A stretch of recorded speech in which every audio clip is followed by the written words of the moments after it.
His name is Clever Mukove. Clever actually works with Charles Dewa.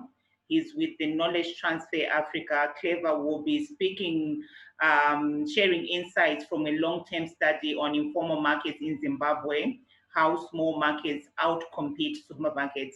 So quite a lot of research has been done by Knowledge Transfer Africa, and we're looking forward to hearing from Clever what they have gathered from the research. Clever, are you available? And if so, please do share your research findings with the guests. Thank you so much. Greeting everyone.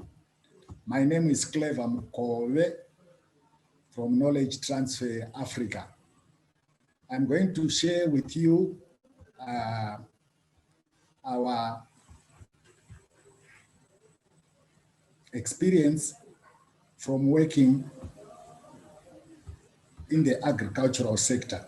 I'm going to go through my presentation that gives some insights in terms of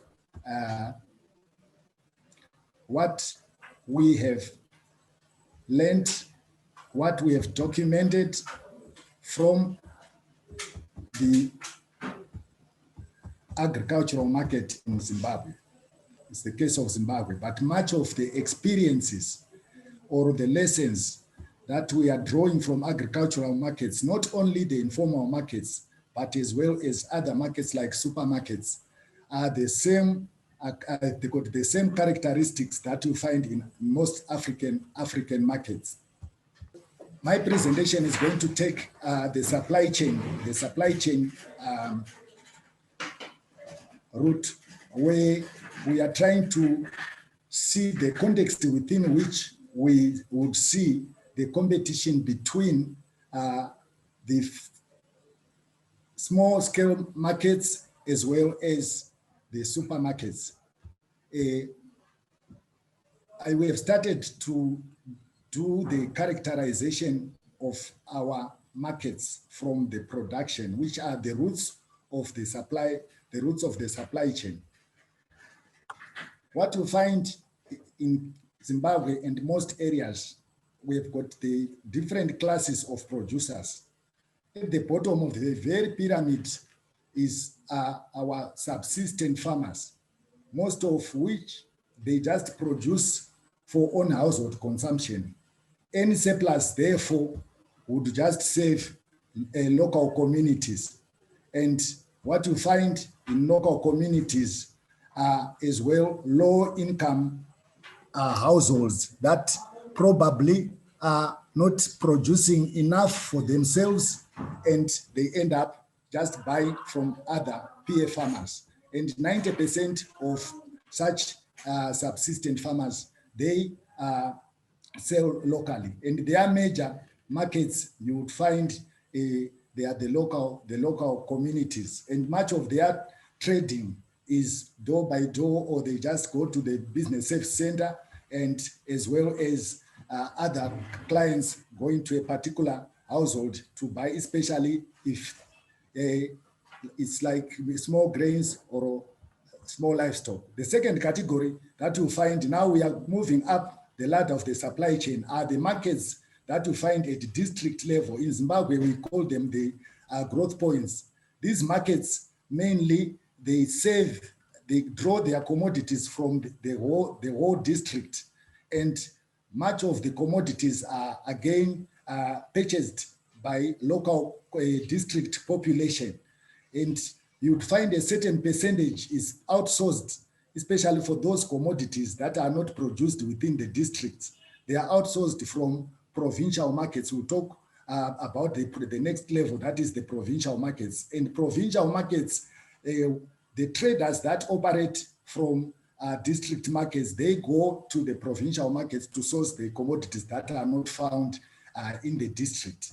And again, that's where we then start to find some structures, market structures at district level. These market structures, they are owned by local authorities, and the traders mainly trade from those market stores. However, we still find some farmers going to the district or growth points to sell their commodities directly to consumers in residents at growth points and shoppers as well. The next level that you then find are markets that are at provincial level. If I can get to the next slide, please. The roadside markets. These are markets that you find as you travel towards the towns and capital cities or cities.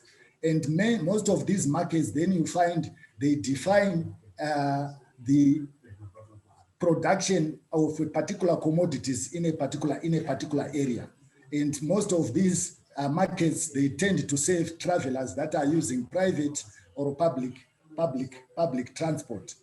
Then we move to the next level, that are then the provincial and provincial markets, or markets that you find in towns and cities. We've got different types of towns and cities in Zimbabwe. Some cities are dominated in mining, some cities or towns, they are dominated in agriculture and so on. However, what we then find is that the markets that you find in towns and cities, they play a role of super aggregators.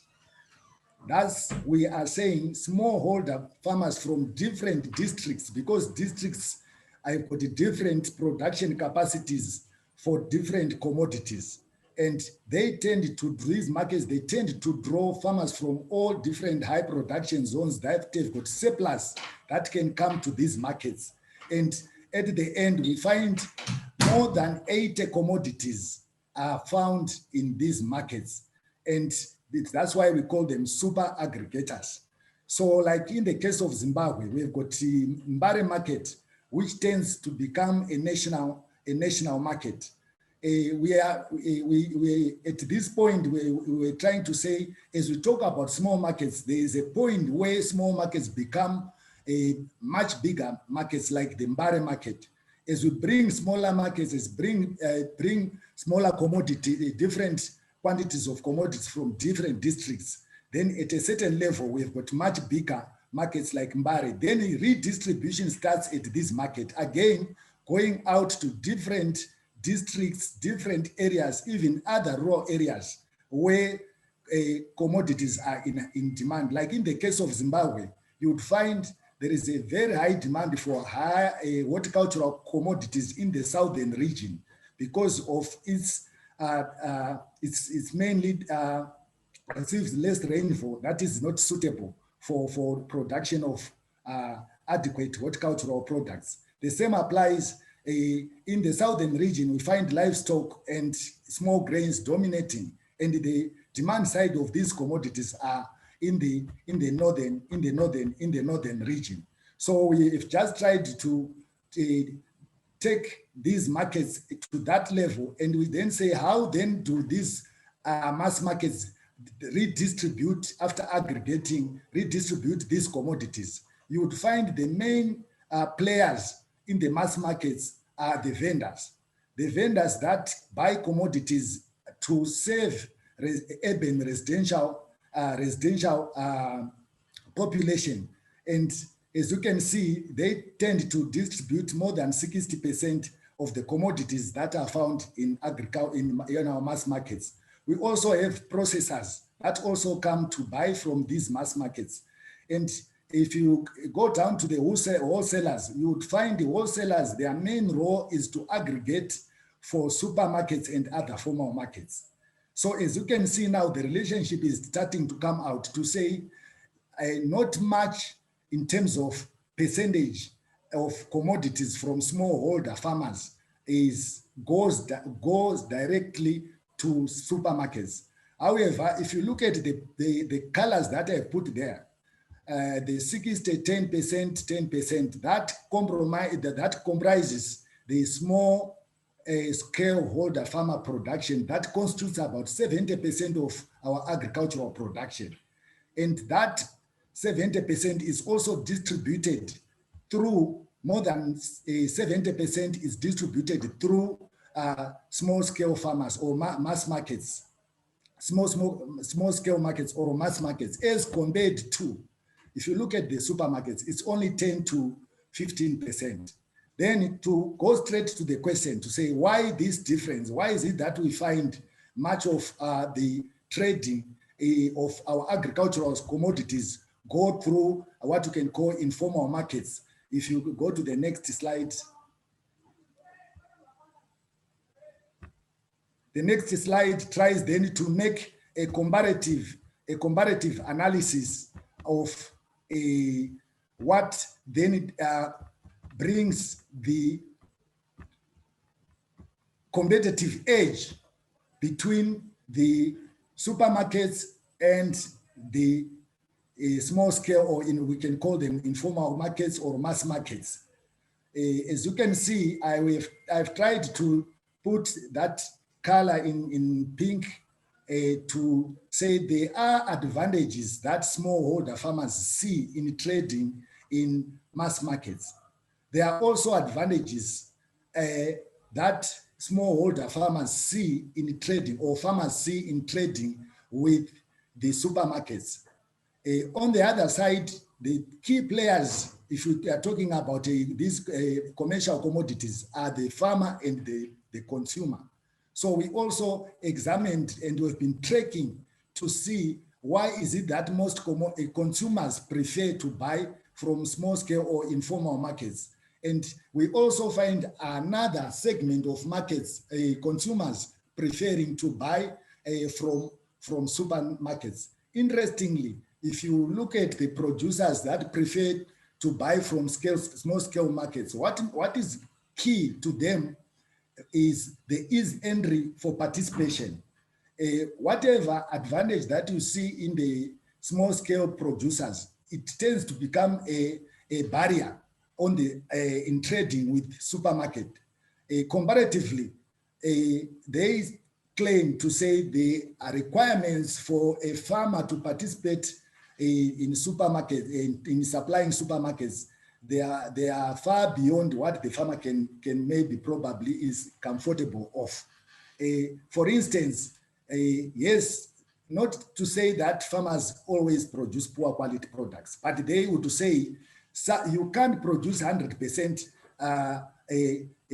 quality products. For instance, they give an example of bananas to say, if you are to trade with formal markets, they tend to have a standard measurement of maybe 12 inches of a banana that they prefer. Then they say, what will happen to the other set of bananas that are less than what is required? If you look at in terms of tomatoes, every tomato plant, you can't produce 100% quality. So they then say, question to say, what do I do with the other low grades? So they always to grade their tomatoes in different grades, then they take them to open markets. Each grade has got its own price. So they say. The same applies with varieties, the same applies with quantities. Mass markets take all the quantities, if we can say, if whatever the farmer prefers to brings to the market. What also depends is the price. It determines whether the farmer is comfortable with the price that is going on that particular day. Another quick point is that a determination of the price and also the responsiveness of the market to respond to the change in price is very key to the farmer. Comparatively, farmers would say, if you go to a supermarket, you make your own suppliers list, you are given a price that can maybe a contract that has got a pegged price that can even go for a month or two. Unlike in the mass markets, the price is set on a particular day and even at different times per day. So that's, to them, is very important to say there's no one who is fixing the price. If the price is good, they tend to benefit. It's low, they can quickly make a decision whether to hold on to their commodities or they trade them. So to them, that is more comfortable and it's very good for decision making, unlike trading in the supermarkets. Comparatively as well, still on the determination of prices. At one time, Zimbabwe it finds itself in a very unstable financial environment, where price at one time is very inflationary. So to them, if they can wait, if they are made to wait for maybe 2 months or a month before payment is made, so they tend to lose out, especially in an inflationary environment. So they would rather go away, they get cash. So the next point then says they prefer to get these markets, they trade in cash and even in multi-currency. Like in the case of Zimbabwe, we've got 3 or 4 type of currencies, but if you go to formal markets, they tend to use one form of currency. And last but not least, those options that you see in terms of selling, they tend to be to provide a farmer to see where they can fit, whether it's they want the market to come to buy from them, whether it's through contract farming, or we have cases where traders operating in the market, they make an advance payment to a farmer, or they make contracts, some contracts, then they share profits at the point of trading. Last but not least, again, we find these are open markets, and knowledge and information is public good, and they tend to benefit a lot. These markets operate 24/7. And if you look on the consumer side, which again is key, because farmers tend also to follow the trend or what consumers want. Consumers prefer the commodities, especially in Zimbabwe, where most of our consumers are very busy. They operate in informal sector. They would rather have a commodity brought to their doorstep. So hence, we find much of the commodities are traded through vendors. And these vendors are mainly found in high-density residential areas. And that tends also to take the big chunk of the market that probably could have supermarkets as an option. And if you go through all those advantages, you find, like what Ms. Dewa at one point mentioned, there's room for testing. There's also room for credits, especially in the residential areas where the relationships have been created, and farmers, vendors and consumers, they are like one family. They know what when their consumers is likely to pay or getting paid or getting money. And if you look at also the freshness of the commodity, I think that is becoming key, where most of the consumers, from the trends that we've been following, they tend to now prefer more of a commodities that are coming from farm to fork, as compared to those that get into pass through some cooling facilities. Especially in our case, one you cannot even buy in large quantities because you don't even know when you are not guaranteed if you are going to have power for the next 3 or 4 weeks and so forth.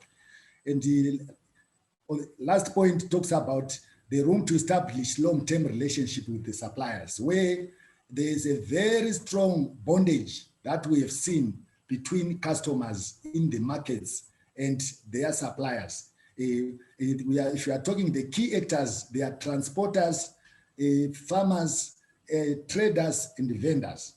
Those can make even a commodity move by credit from farm to consumer through the vendor. Then that arrangement, it has even addressed issues of cash shortages, issues of access to loans. And those are some of the models that we've been tracking.